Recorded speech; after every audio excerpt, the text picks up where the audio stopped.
நல்லா மேலே கிறிஸ்பியாக உள்ள நல்லா சாஃப்டாக இருக்குது பாருங்கள்.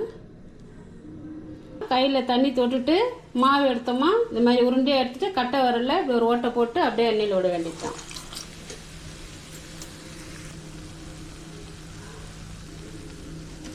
வணக்கம், இந்த பவானி அம்மா சமையல். இன்னைக்கான வீடியோவில் என்ன பார்க்க போகிறோன்னா உளுந்து வடை எண்ணெய் குடிக்காமல் மிக்சியில் அரைச்சி எப்படி செய்யுதுன்னா பார்க்க போகிறோம்.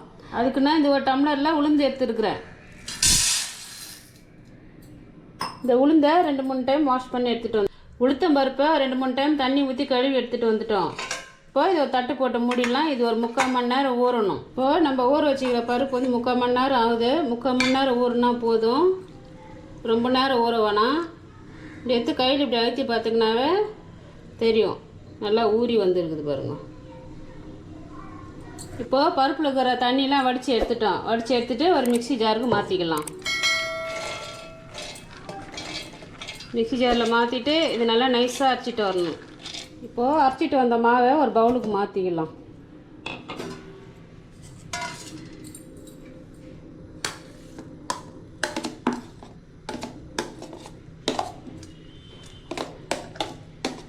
இப்போ மாவு அரைக்க சொல்ல தண்ணி வந்து ஸ்பூனில் தான் ஊற்றணும். கொஞ்சம் கொஞ்சமாக ஊற்றி அரைக்கணும், இல்லை தண்ணி ஆகிடும். தண்ணி ஆயிடுச்சுன்னா வடை எண்ணெய் குடிக்க ஆரம்பிச்சிடும். இப்போ மாவை பவுலுக்கு மாற்றிட்டு நம்ம கைகளால் நல்லா அப்படி மாவு கிளறி விடணும். நல்லா இந்த மாதிரி பிசையணும். நம்ம கை இதில் பட்டுதுன்னா நம்ம மிக்சியில் அரைக்கிறது சூடாக இருக்கும். அதனால் நம்ம கையோட காற்று அதில் பட்டுதுன்னா நல்லா நம்மளுக்கு சாஃப்டாக கிடைக்கும். கிரைண்டரில் அரைச்ச மாதிரியே இருக்கும்.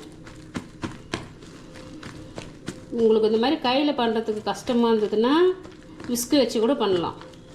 மாவு பிசையும் போது இது மாதிரி சுத்தினாப்பில் பிசையணும். இப்போ இதே மாதிரி ஒரு 2-3 நிமிஷம் கைவிடாமல் பிசைஞ்சிக்கிட்டே இருக்கணும்.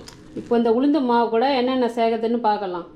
1 ஸ்பூன் பச்சரிசி மாவு, 1/4 டீஸ்பூன் உப்பு போட்டுக்கிறேன், கொஞ்சம் பெருங்காயத்தூள், பச்சை மிளகாய் 1 பொடியாக நறுக்கியிருக்கேன், இஞ்சி 1 துண்டு பொடியாக நறுக்கி போட்டிருக்கேன், வெங்காயம் 1 மீடியம் சைஸு. இது போடும்போது கையில் நல்லா இப்படி பிசைஞ்சு போடணும்.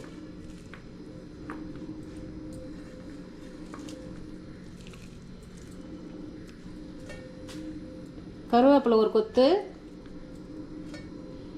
கொத்தமல்லி கொஞ்சம் தேவையான அளவு. இப்போ நம்ம போட்டுக்கிற பொருள் எல்லாம் இந்த மாவில் நல்லா மிக்ஸ் ஆகிற மாதிரி கையில் நல்லா கலக்கணும். நல்லா இந்த மாதிரி சுற்றுற மாதிரியே கலக்கணும். நம்ம போட்டுக்கிற வெங்காயம், இஞ்சி, பச்சை மிளகா, கருவேப்பிலை, கொத்தமல்லி எல்லாம் மாவுலேயும் மிக்ஸ் ஆகிற மாதிரி நல்லா கலந்து விடணும். இப்போ ஒரு வாணலியில் எண்ணெய் ஊற்றிட்டு எண்ணெய் காயிட்டேன்னு வடை மாவு எடுக்கிறதுக்கு முன்னாடி கையில் கொஞ்சம் தண்ணி தொட்டுக்குங்க.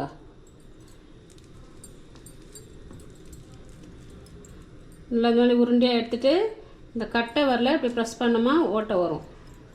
ப்ரெஸ் பண்ணிவிட்டு அப்படியே எண்ணெயில் விட வேண்டியது தான். அடுத்த வடை போடும்போதும் கையில் தண்ணி தொட்டுட்டு மாவு எடுத்தோமா இந்த மாதிரி உருண்டையாக எடுத்துகிட்டு கட்டை வரல இப்படி ஒரு ஓட்டை போட்டு அப்படியே எண்ணெயில் விட வேண்டியது தான்.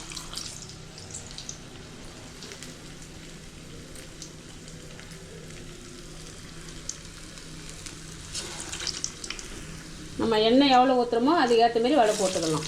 உடனே கரண்டி போட வேணாம், அப்படியே கொஞ்சம் செவந்து வரட்டும். நல்லா செவந்து வந்துடுச்சு ஒரு பக்கம், இன்னொரு பக்கம் நம்ம திருப்பி விட்டுக்கலாம்.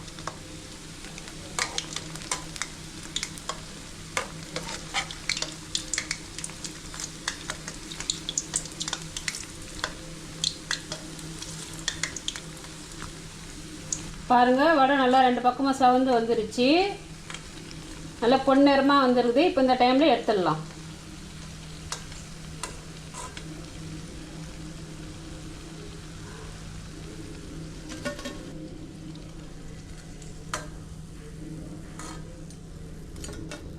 இப்போ அடுத்த பேட்ச் போடலாம்.